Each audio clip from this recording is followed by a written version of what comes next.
Bismillahirrahmanirrahim. Assalamualaikum warahmatullahi wabarakatuh. Sahabat-sahabat semua, bagaimana kabarnya hari ini?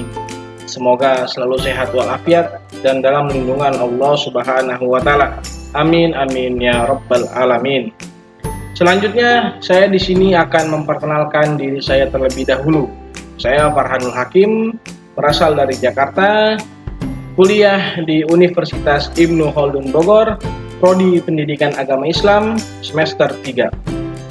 Di sini saya akan memenuhi tugas akhir dari mata kuliah Sistem Pembelajaran PAISD dengan membawakan video Sistem Pembelajaran PAISD kelas 3 dengan tema Hikmah Sholat. Oke, mempersingkat waktu, mari kita saksikan video ini bersama-sama. Bismillahirrahmanirrahim. Assalamualaikum warahmatullahi wabarakatuh. Bagaimana kabarnya anak-anak semua? Alhamdulillah. Semoga anak-anak selalu sehat walafiat dan dalam lindungan Allah Subhanahu wa taala. Amin amin ya rabbal alamin. Marilah kita awali pembelajaran pendidikan agama Islam pada pertemuan kali ini dengan bersama-sama membaca doa.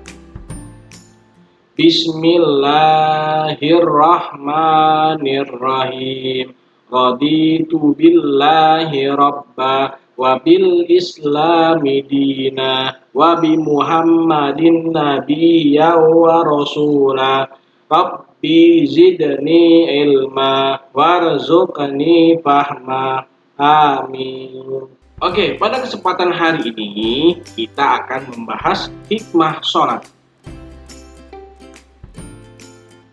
Apa sih hikmah sholat itu? Hikmah sholat adalah inti ibadah yang timbul sebagai akibat kita mengerjakan sholat. Dari mengerjakan sholat tadi, maka perilaku kita akan selalu didasari petunjuk Allah Subhanahu wa taala. Insya Allah, setelah kita mengerjakan sholat dengan rajin 5 waktu, maka hidup kita akan selalu terarah karena selalu didasari oleh petunjuk Allah Subhanahu wa taala. Hikmah yang selanjutnya adalah hidup bersih. Syarat sah sholat adalah harus bersuci. Orang yang sholat, hidupnya akan selalu bersih. Kemudian, hidup tertib dan teratur. Sholat memiliki rukun yang tertib urutannya. Sholat mengajarkan agar hidup tertib dan teratur. Dengan adanya rukun sholat yang tertib urutannya, mengajari bahwa kita harus selalu hidup dengan tertib dan teratur. Kemudian yang selanjutnya adalah bersikap rendah hati. Dalam sholat, setiap orang sama derajatnya.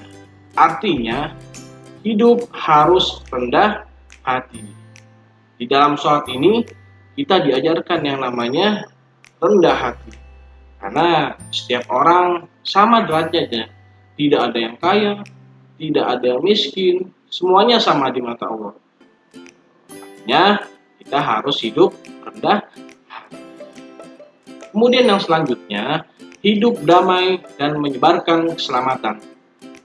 Sholat diakhiri dengan salam, mendoakan orang di sekitar kita diberi keselamatan dan keberkahan dari Allah Subhanahu wa taala. Yang selanjutnya adalah hati menjadi tenang dan tentram. Orang yang sholat akan terhindar dari sifat gelisah. Hatinya akan tenang dan hidupnya akan tentram. Kemudian yang selanjutnya adalah membina kebersamaan, persatuan, dan persaudaraan. Sholat berjamaah akan membina rasa kebersamaan kita, persatuan kita, dan persaudaraan kita sesama yang lain.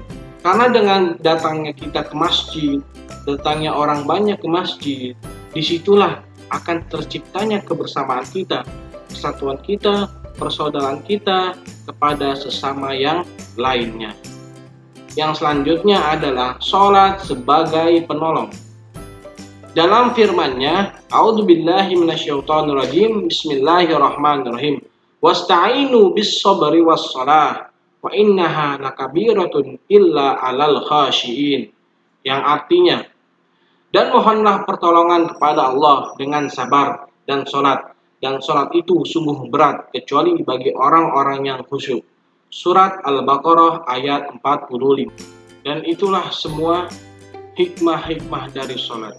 Maka dari itu, mari sama-sama anak-anak kita rajinkan sholat kita supaya kita mendapat hikmah dan rahmat dari Allah Subhanahu wa Ta'ala. Amin. Oke anak-anak, sekarang kita lanjut belajar gerakan sholat. Yang pertama, mari kita lihat di sini ada anak yang sedang berdiri. Nah, yang pertama dalam sholat adalah berdiri tegak. Sebelum takbiratul ihram, kita berdiri menghadap kiblat sambil mengukuhkan niat di dalam hati kita untuk melakukan sholat karena Allah Subhanahu wa Ta'ala. Kemudian yang selanjutnya di sini anak kecil sedang mengangkat tangannya. Ini namanya takbiratul ihram. Kedua tangan diangkat sejajar dengan bahu. Telapak tangan dihadapkan ke arah kiblat. Jari-jari tangan lurus dan ibu jari disejajarkan dengan daun tiga. Kemudian mengucapkan takbir Allahu Akbar. Bisa dipraktikkan anak-anak? Alhamdulillah. Selanjutnya adalah berdiri bersedekap. Coba perhatikan gambar yang ada di depan. Nah, setelah mengucap Allahu Akbar, dilanjutkan dengan meletakkan telapak tangan kanan di atas punggung telapak tangan kiri. Dan keduanya tepat di atas dada atau ulu hati. Seperti yang ada gambar di depannya anak-anak.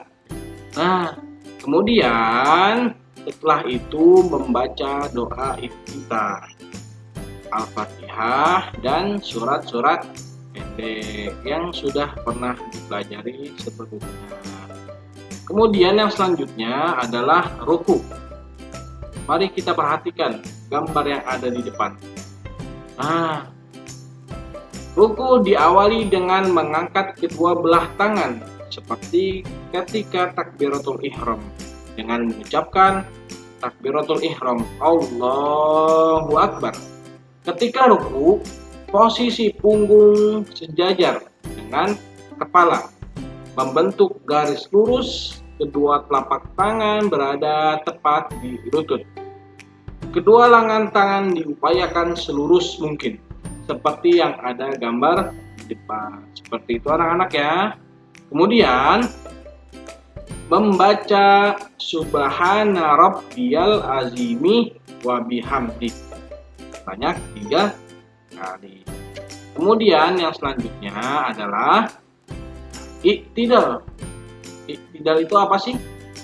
Iktidal yaitu berdiri tegak dari ruku seraya mengangkat kedua belah tangan seperti ketika takbiratul ihram. Kemudian bacaan iktidal adalah Sami Allahu liman hamidah. Dilanjutkan dengan bacaan Rabbana lakal hamdu mil'us samawati wal ardi wa mil'u ma syi'ta min syai'in ba'du. Oke anak-anak, selanjutnya adalah sujud. Nah, sujud caranya meletakkan kedua lutut dan jari jemari kedua kaki di atas sajadah atau tempat sujud. Kemudian disusul dengan meletakkan kedua telapak tangan di atas sajadah. Diteruskan dengan merapatkan dahi dan hidung di atas sajadah. Posisi kedua telapak tangan sejajar dengan pundak. Selanjutnya meregangkan kedua telapak tangan dari lambung dan siku terangkat ke atas. Tidak boleh menempel di lantai. Nah, seperti yang ada gambar pada layar tersebut. Seperti itu anak-anak ya. Kemudian membaca Subhana Rabbiyal A'la wa bihamdi. Selanjutnya adalah duduk di antara dua sujud. Caranya adalah duduk di atas telapak kaki kiri, sedangkan kaki kanan bertumpu dengan ujung jari-jari yang dilipat ke bawah. Seperti gambar yang bulat pada layar tersebut. Nah, kemudian kedua telapak tangan diletakkan di atas kedua lutut. Nah, anak-anak seperti itu ya, seperti gambar yang ada di depan. Kemudian selanjutnya membaca Rabbighfirli warhamni wajburni warfa'ni wahdini wa'afini wa'fu anni. Selanjutnya adalah tahiyat awal. Nah, cara duduk yang benar adalah duduk di atas telapak kaki kiri, sedangkan kaki kanan bertumpu dengan ujung jari-jari yang dilipat ke bawah, seperti gambar yang bulat pada layar tersebut. Kemudian jari telunjuk kanan diacungkan sementara jari-jari lain menggenggam telapak tangan kiri diletakkan di atas lutut kiri. Nah, seperti gambar yang ada di depannya anak-anak ya. Selanjutnya adalah membaca tahiyat awal. At-tahiyyatul mubarakatus sholawatut thayyibatu lillah. Assalamu alayka ayyuhan nabiyyu wa rahmatullahi wa barakatuh. Assalamu alayna wa ala ibadillahis sholihin.